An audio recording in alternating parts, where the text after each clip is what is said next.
अस्सलामु अलैकुम वरहमतुल्लाहि वबरकातुहु। अल्हम्दुलिल्लाहि रब्बिल आलमीन। अल्लाहुम्मा सल्लि अला सय्यिदिना मुहम्मदिन व अला आलिहि वसल्लम। दीनो दुनिया चैनल के सामीन को खुश आमदीद। आगे बढ़ने से पहले हमारे YouTube चैनल को सब्सक्राइब करें और हमारी वीडियोस को सदक़ाए जारिया समझकर शेयर करें। आज का मौजू है इस्लाम की तबलीग। कुरैश ने अबू तालिब से शिकायत की, अबू तालिब, तुम्हारे भतीजे ने हमारे माबूदों को बुरा कहा है, हमारे दीन में ऐब निकाले हैं, हमें बेअक्ल ठहराया है, उसने हमारे बाप दादा तक को गुमराह कहा है। इसलिए या तो हमारी तरफ से आप निपटिए या हमारे और उसके दरमियान से हट जाइए, क्योंकि खुद आप भी इसी दीन पर चलते हैं जो हमारा है और उसके दीन के आप भी खिलाफ हैं। अबू तालिब ने उन्हें नर्म अल्फाज में ये जवाब देकर वापस भेज दिया कि अच्छा, मैं उन्हें समझाऊंगा। उधर अल्लाह ताला ने हज़रत जिब्राईल अलैहिस्सलाम को आपकी खिदमत में भेजा। हज़रत जिब्राईल नहायत हसीन शक्ल सूरत में बेहतरीन खुशबू लगाए ज़ाहिर हुए और बोले, ए मोहम्मद सल्लल्लाहु अलैहि वालिहि वसल्लम, अल्लाह ताला आपको सलाम फरमाते हैं और फरमाते हैं कि आप तमाम जिन्नों और इंसानों की तरफ से अल्लाह ताला के रसूल हैं, इसलिए उन्हें कलिमा ला इलाहा इल्लल्लाह की तरफ बुलाइए।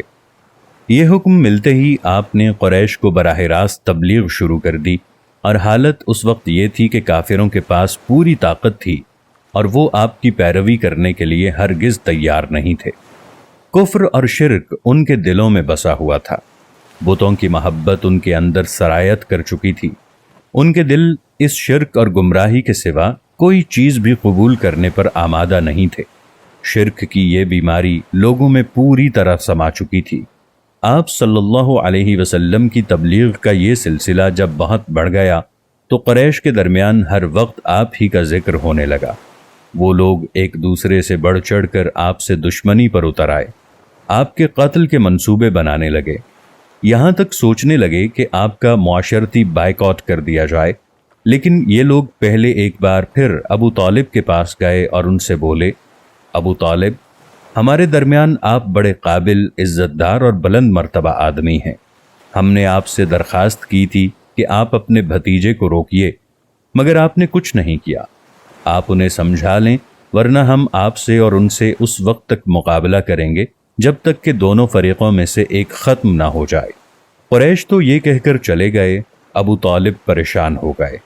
वो अपनी कौम के गुस्से से अच्छी तरह वाकिफ़ थे। दूसरी तरफ वो इस बात को पसंद नहीं कर सकते थे कि कोई भी शख्स हुजूर नबी करीम सल्लल्लाहु अलैहि वसल्लम को रुस्वा करने की कोशिश करे। इसलिए उन्होंने हुजूर नबी करीम सल्लल्लाहु अलैहि वसल्लम से कहा, भतीजे, तुम्हारी कौम के लोग मेरे पास आए थे, उन्होंने मुझसे ये कहा है, इसलिए अपने ऊपर और मुझ पर रहम करो और मुझ पर ऐसा बोझ न डालो जिसको मैं उठा ना सकूं।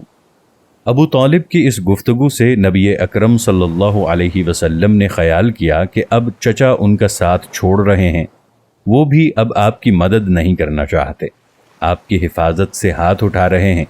इसलिए आपने फरमाया, चचा जान, अल्लाह की कसम, अगर ये लोग मेरे दाएं हाथ पर सूरज और बाएं हाथ पर चांद रख दें और ये कहें कि मैं इस काम को छोड़ दूं, तो भी मैं हरगिज़ इसे नहीं छोड़ूंगा, यहाँ तक कि खुद अल्लाह ताला इसको जाहिर फरमा दें। ये कहते हुए आपकी आवाज़ भरा गई, आपकी आंखों में आंसू आ गए। फिर आप सल्लल्लाहु अलैहि वसल्लम उठकर जाने लगे, लेकिन उसी वक्त अबू तालिब ने आपको पुकारा, भतीजे इधर आओ। आप उनकी तरफ मुड़े तो उन्होंने कहा, जाओ भतीजे, जो दिल चाहे कहो, अल्लाह की कसम मैं तुम्हें किसी हाल में नहीं छोड़ूंगा। मजीद सुनने के लिए इस वीडियो पर क्लिक करें।